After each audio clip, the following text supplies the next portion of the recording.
Good day, Crime Talk aficionados. Thanks for joining us. We have a great show. First, it's the third anniversary of that shocking campus tragedy in Ohio. Remember the mom that confessed? Well, guess what? A judge let her out. The Housekeeper's memoir that details suspicions in the Murdaugh double homicide case. An Arizona man has been charged with first-degree murder in his girlfriend's dismemberment. An arrest made in a long-standing cold case involving a 1993 homicide in California. I'm going to show you some video of a true clown car caper. We'll give you some news that didn't quite make the headlines. This day in legal history, our legal quote touches on the rich and the powerful in the legal system, and our dumb criminal of the day. Let's talk about it. All right, lawyer.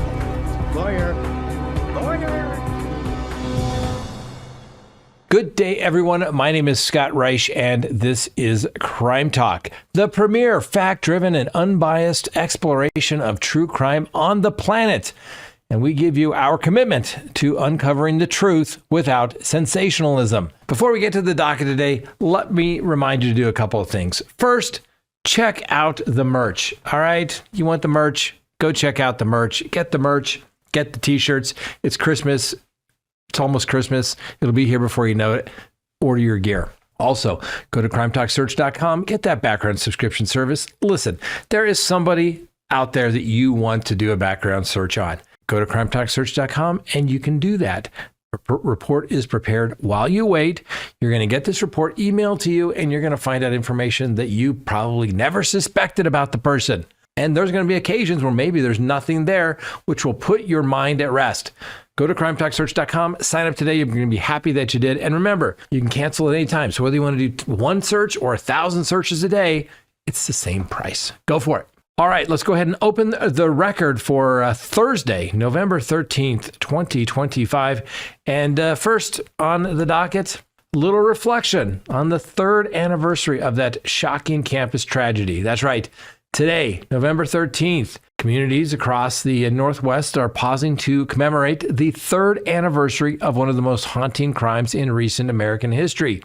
That's right, the savage killing of 4 promising University of Idaho students in their shared home. Now, the case, which obviously transfixed the nation with its blend of academic normalcy and inexplicable violence, culminated in a swift but sobering end when Bryan Kohberger, often described by acquaintances as intellectually brilliant, admitted his guilt and accepted a lifetime of behind bars. Yet the story's most poignant irony lies in the evidence Kohberger himself overlooked, a discarded knife sheath bearing his DNA that ultimately unraveled his facade of precision and intelligence of being smarter than everyone else in the room. Anyway, the events unfolded in the early hours of November 13th of 2022 at the 3-story rental property on King Road, just blocks from the University of Idaho campus in that quiet little college town of Moscow. Ethan Chapin, a sophomore in recreational therapy, Xana Kernodle, 20, a marketing major, Kaylee Gonzalez, 21, a senior in general studies, and Madison Mogan, a senior in marketing, were asleep or resting in their bedrooms when Kohberger entered the residence armed with a fixed-blade knife. Autopsies later confirmed the victims had been stabbed multiple times, with defensive wounds suggesting a desperate struggle. Chapin and Kernodle were discovered on the 3rd floor, while Gonzalez and Mogan lay in the adjacent rooms on the 2nd floor. 2 surviving roommates who occupied first-floor bedrooms remained unharmed, reportedly frozen in fear during the assault. And it was not until around noon after the attack the following day that the roommates dialed 911 at 11:58 a.m., initially reporting a possible overdose or unconscious individual in the house. The dispatcher noted the voices of several young adults in the background, their tones laced with confusion and rising panic. Law enforcement descended on the scene swiftly, sealing off the snow-dusted neighborhood as forensic teams documented the carnage. The absence of forced entry puzzled investigators initially, pointing to a calculated breach. The police chief, James Fry, later described the discovery as horrific, emphasizing the victims' vibrant lives cut tragically short. Chapin, known for his fraternity involvement and easy smile. Kernodle, an active sorority member with a passion for social causes. Gonzalez, an adventurous spirit who had recently graduated. And Mogan, inseparable friend and fellow patriot, all embodied the unassuming promise of college life. Now, the investigation, dubbed Operation Inchworm for its methodical pace, spanned weeks of relentlessly looking at leads.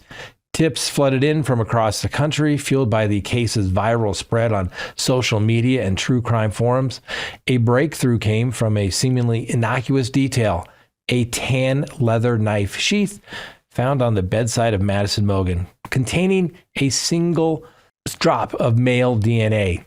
Advanced genetic genealogy traced it to Bryan Kohberger, then 28, a PhD candidate in criminal justice at nearby Washington State University in Pullman, just 8 miles from Moscow. Kohberger, who was raised in Pennsylvania and described by former professors as a prodigy in behavioral analysis, had no apparent ties to the victims. Yet, cell phone data placed his device near the crime scene multiple times in the preceding months, including on the night of the murders. Surveillance footage captured a white Hyundai Elantra matching Kohberger's car circling the neighborhood around 4 a.m. on December 30th of 2022. FBI agents arrested him at his parents' home in Pennsylvania, where he was spending the holidays. Extradited back to Idaho, Kohberger faced 4 counts of first-degree murder and felony burglary, with prosecutors seeking the death penalty. What struck investigators as both baffling and damning was Kohberger's profile. A self-proclaimed expert in offender psychology, he had authored papers on criminal decision-making and even surveyed inmates for his thesis. Colleagues recalled him as the smartest guy in the room, or at least so he thought. Meticulously analytical, yet in a moment of hubris, he abandoned the sheath amid the chaos. Its snap closure failing to latch. It was the one variable he couldn't control. Anyway, the Latah County prosecutor Bill Thompson reflected in court filings the DNA match confirmed by a cheek swab collected during Kohberger's arrest sealed his fate with irrefutable certainty. Well, the road to resolution was anything but predictable. Pretrial proceedings dragged into 2025, marked by defense motions challenging the admissibility of evidence and seeking venue changes to ensure an impartial jury. Kohberger's legal team, led by the veteran attorney Ann Taylor, cited his autism spectrum diagnosis as a mitigating factor, arguing it influenced his social interactions and impulse control. Tensions peaked in October of 2025 when prosecutors added Kohberger's sister, Amanda, to their witness list, prompting speculation about familial insights into his mindset. In a stunning turn, Kohberger decided to plead guilty on October 15th, confessing to the stabbing in an open courtroom. The agreement sparing him lethal injection or a firing squad in exchange for 4 life sentences consecutive without the possibility of parole, plus an additional 10 years for the burglary, was handed down in Latah County District Court. This resolution honors the victims' memories while sparing the community further trauma.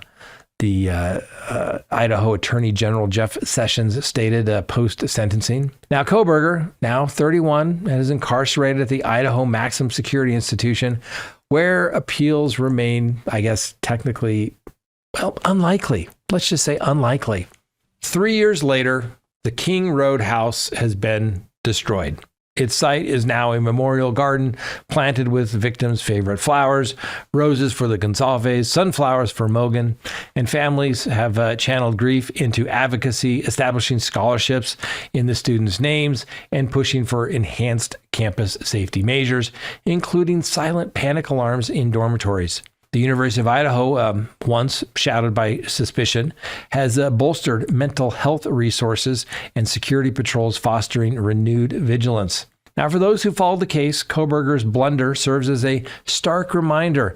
Even the most calculating minds falter under scrutiny and pressure and the heat of the moment. And as the community will heal, the anniversary underscores not just loss, but resilience. A testimony to 4 lives that, however briefly, ultimately illuminated the world. Next on the docket, a judge frees the mother that we talked about yesterday that confessed.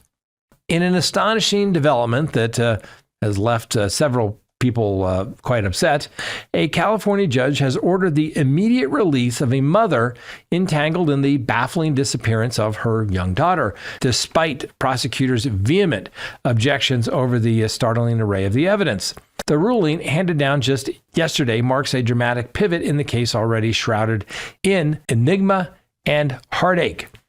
So Ashley Buzzard, the mom, who's 40, and the beleaguered parent to 9-year-old Melody Buzzard, walked out of the Santa Barbara County Northern Branch Jail in Santa Maria under strict conditions, freed from the $100,000 bail that had confined her since her arrest last Friday. The charge?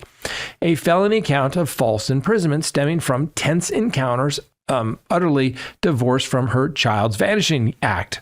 Yet, as details emerged in the courtroom, the surprise deepened.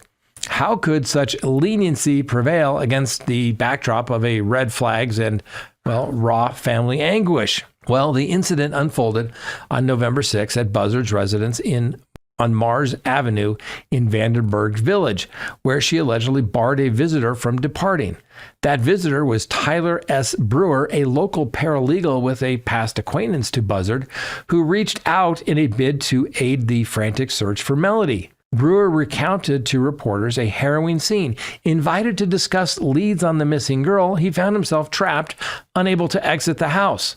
Police swooped in the very next day, cuffing Buzzard and ushering her into custody. This arrest arrived like a thunderclap nearly a month after Melody's last confirmed sighting. There was grainy surveillance footage capturing the child near the Colorado-Utah state line during a sprawling 3-day odyssey with her mother that veered as far east as Nebraska. Now, reported absence from school on October 14th by a vigilant administrator, Melody has not been glimpsed since, and the investigation concluded she never made it back to their Vandenberg Village home. The Santa Barbara County Sheriff's Office, bolstered by the FBI, continues its relentless probe, serving no fewer than 3 search warrants at the Buzzard residence to unearth any clues whatsoever. Well, Wednesday's hearing brimmed with jaw-dropping revelations. Buzzard's defense counsel passionately contended that his client posed no danger of fleeing and that the alleged offense lacked any violent edge, especially given her spotless prior record. But the prosecution fired back with chilling specifics. A box cutter allegedly wielded during the standoff, coupled with discoveries from the fateful road trip, including disguises like wigs and tampered vehicle plates that seem to show evasion. This isn't just a misunderstanding, the prosecutor urged, painting a portrait of calculated deception. Buzzard, entering the courtroom in a simple sweater with hands demurely folded, entered a firm not guilty plea, her sole utterance.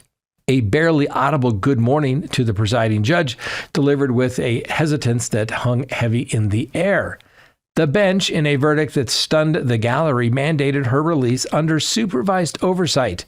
No contact with Mr. Brewer, a blanket ban on all weapons, and the unwavering compliance with police. Now, the decision ignited fury among Melody's paternal relatives in attendance. Grandmother Lily Denz, her voice crackling with disbelief, described the outcome as betrayal, confessing she scarcely recognizes the woman before her anymore. How can this be? She lamented, echoing the raw shock rippling through the divided family. Now, as Buzzard prepares for the next appearance on November 19th, the specter of Melody's fate looms larger than ever, indeed.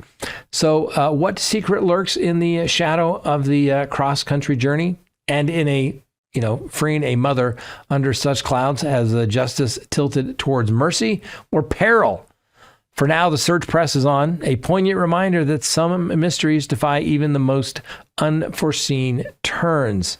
Unbelievable to me that the judge, I understand you got to go with the bond scale, but somebody has basically held somebody captive, a kidnapping with a box cutter. How is that not a violent act?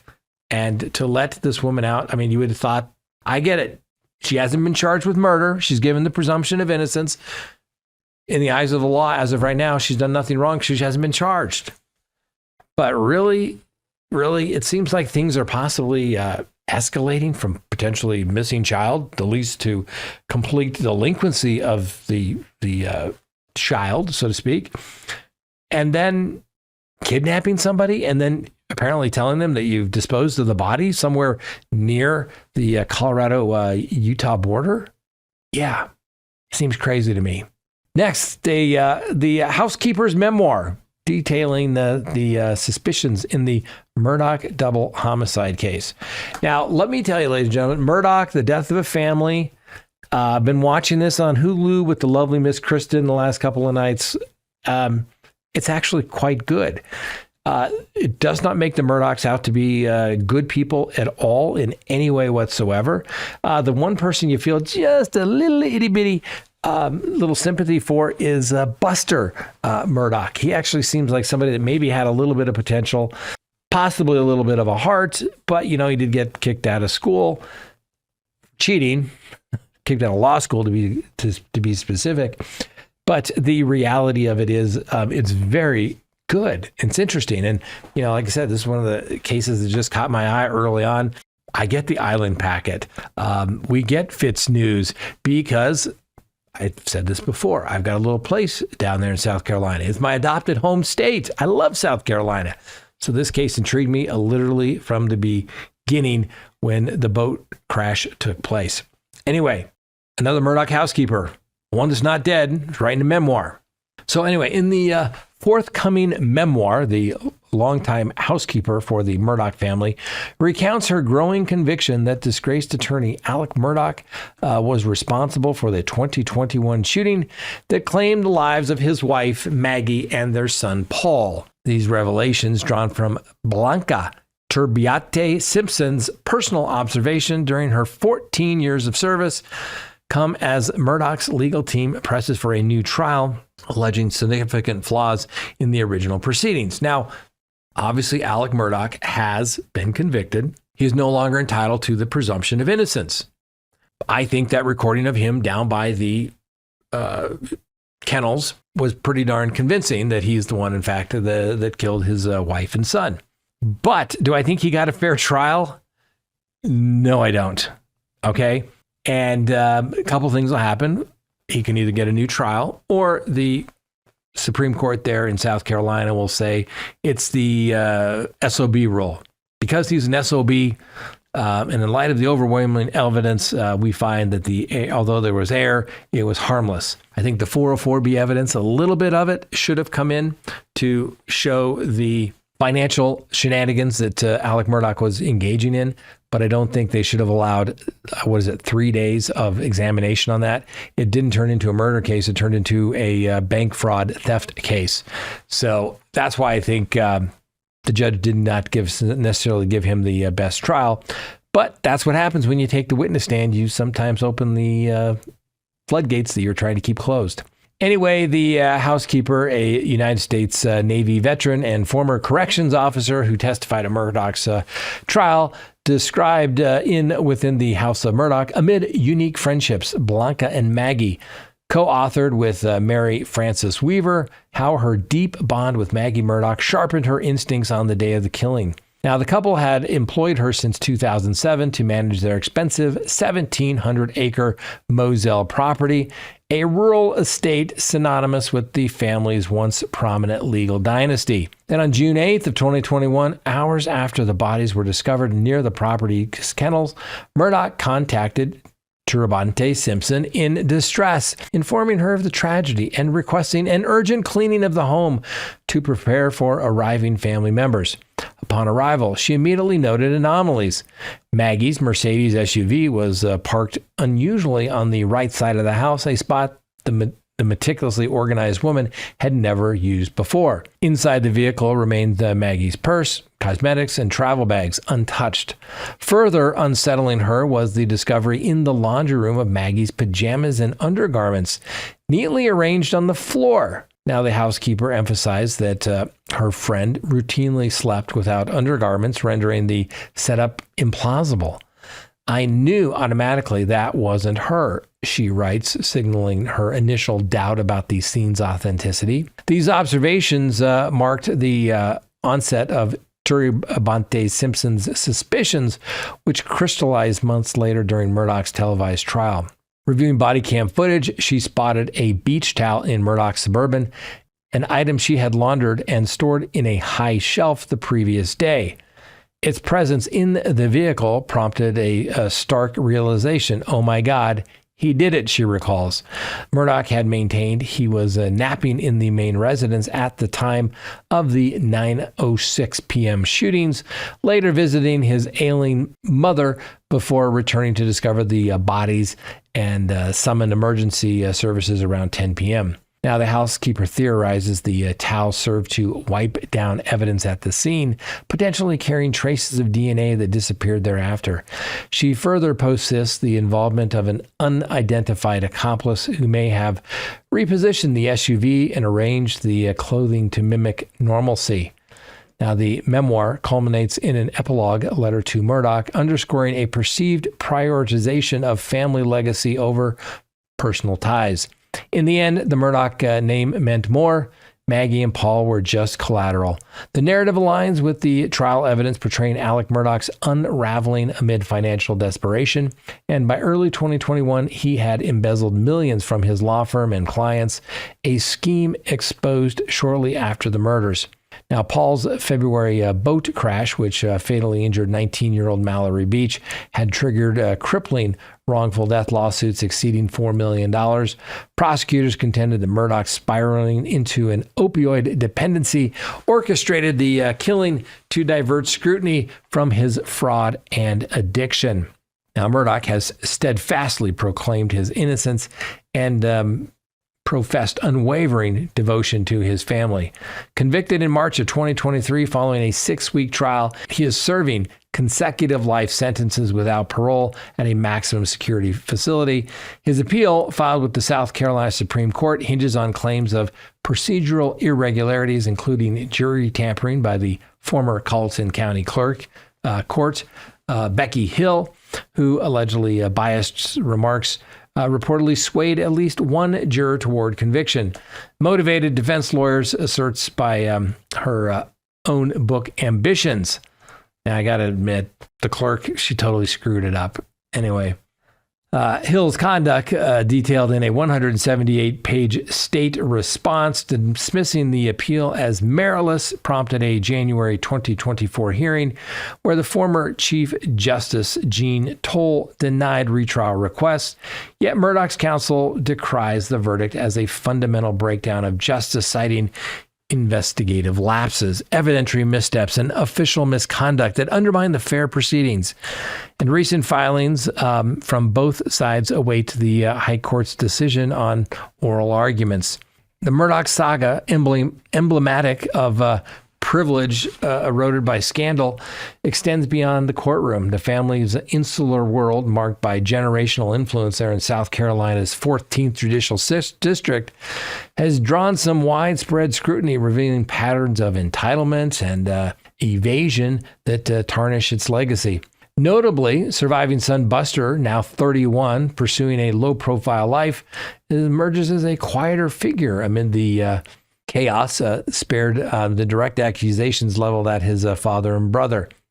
Public interest persists, though the media adaptations include the recently premiered Hulu limited series, Murdaugh Murders, Legacy of Lies, which has earned praise for its meticulous reconstruction and unflinching examination of the case's undercurrents. I thought it was really good. Critics commend its narrative, depth, and performances, deemed it compelling to watch that illuminates the human cost without romanticizing the perpetrators.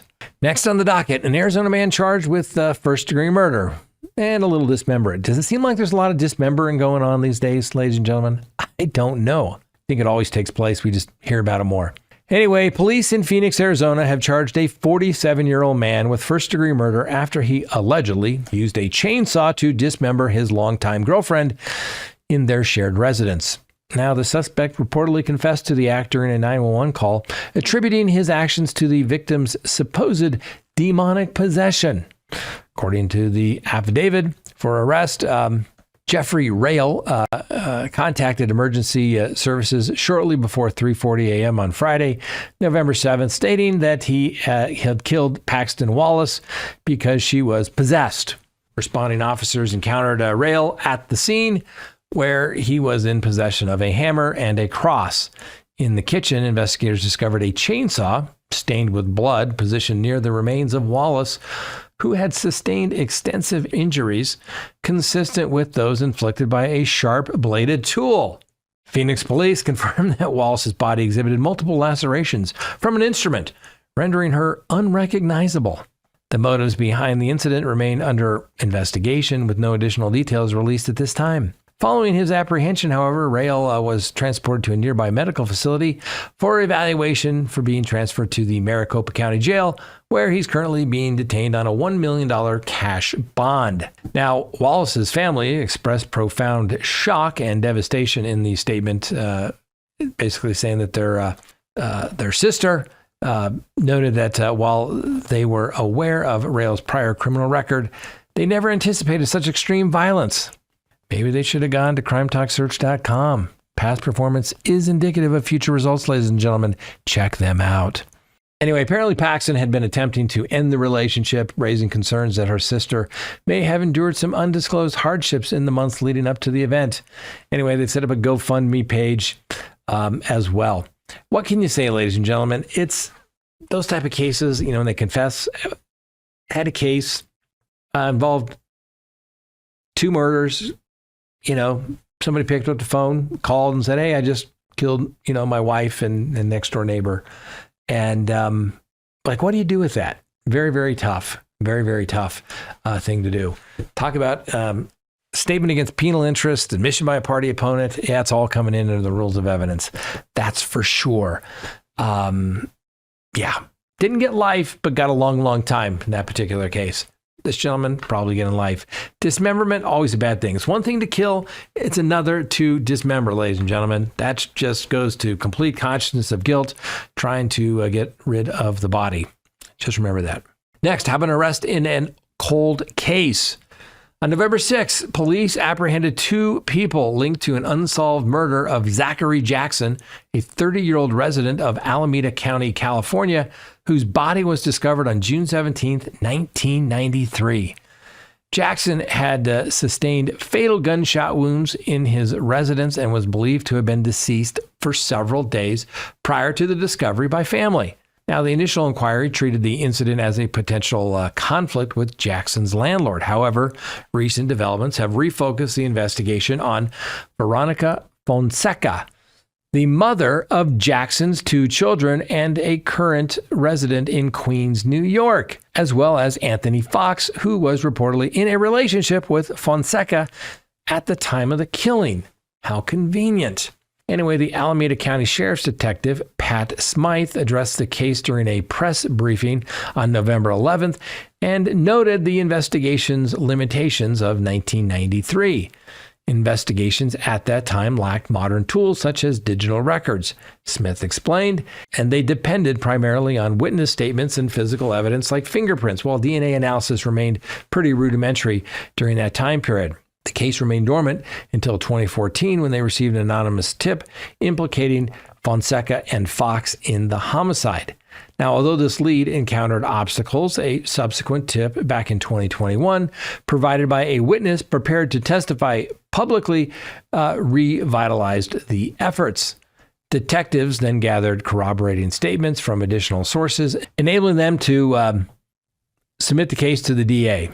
Well, the United States Marshals took Fonseca into custody at her Queens residence, while Sioux City Police Department officers detained Fox at his home in Iowa.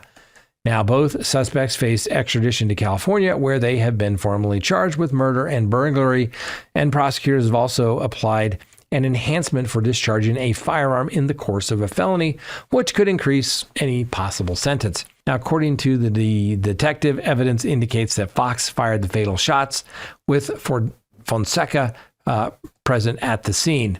The probe benefited from interagency cooperation, according to the police, including support from the FBI's Oakland Field Office, the California Department of Justice, the Highway Patrol, and law enforcement in Iowa, Kentucky, Louisiana, New York, and South Dakota. Anyway, this outcome illustrates the impact of credible public cooperation combined with comprehensive use of available investigative assets. What have I said, ladies and gentlemen? Cold cases? There is no such thing. Someone somewhere knows something. They just need to come forward and tell somebody that can handle the truth. Anyway, officials have not disclosed details regarding fresh evidentiary findings or the underlying motive. All right, ladies and gentlemen, take a look at this clown car caper. Nine masked misfits spill from the sedan from a Virginia heist. Look at this. In a spectacle that would make even the most jaded scriptwriter blush, surveillance cameras in Warrenton, Virginia, captured 9 masked individuals executing what can only be described as a masterclass in logistical comedy. Well, this all took place back on October 15th.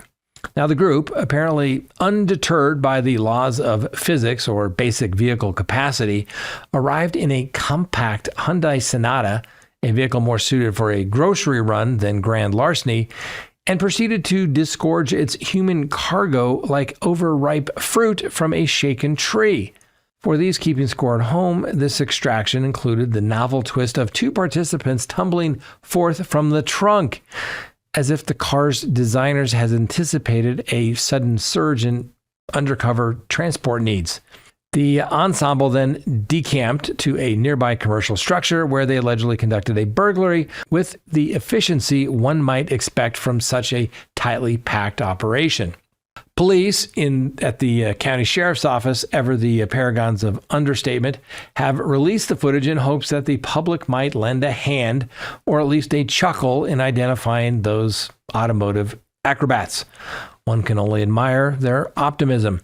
In an era of facial recognition and dash cams, who needs subtlety when you've got a parking lot full of pratfalls?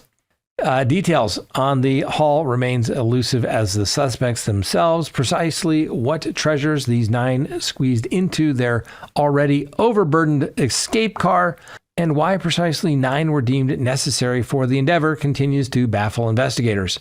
Perhaps it was a team-building exercise gone awry, or simply a testament to the enduring appeal of carpooling in the criminal underworld. Who knows? Anyway, the sheriff's office extends a polite invitation for tips, underscoring that even the most absurd capers deserved a proper curtain call.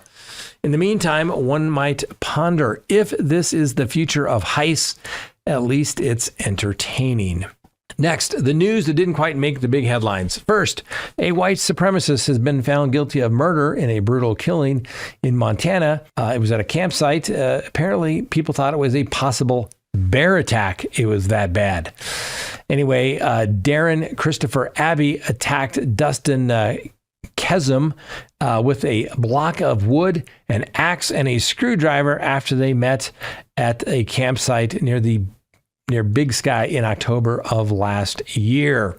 Well, apparently some DNA was found on a beer can inside the tent, linked him to the murder scene. Following a 6-day jury trial, they found Abbey guilty on Monday of deliberate homicide and tampering with evidence. Abbey faces sentencing on December 30th. Next, a man in Chicago has been charged with murder after the death of a 2-month-old boy from abuse related to injuries earlier this year.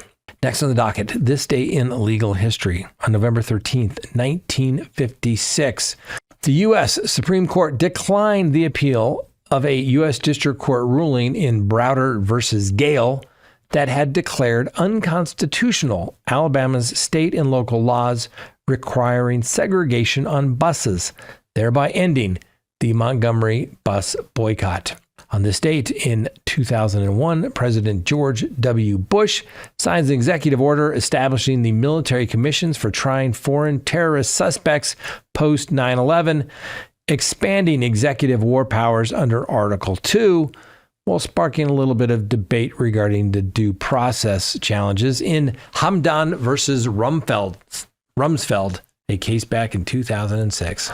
Next, our legal quote of the day. Laws are like cobwebs, which may catch small flies, but lets wasps and hornets break through. Jonathan Swift. Little observation underscores the limitations of legal systems in addressing powerful transgressors. A timeless reminder of the need for fair enforcement in the law. And next, our dumb criminal of the day.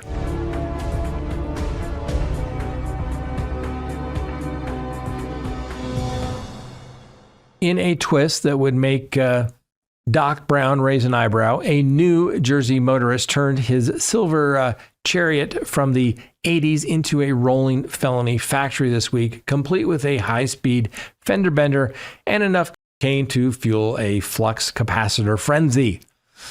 Luke Randall, a 33-year-old resident of Harrington Park, found himself yanked from the driver's seat of his prized 1981 DeLorean on Monday afternoon after what witnesses described as a less than graceful interpretive dance with a stationary sedan in New Milford.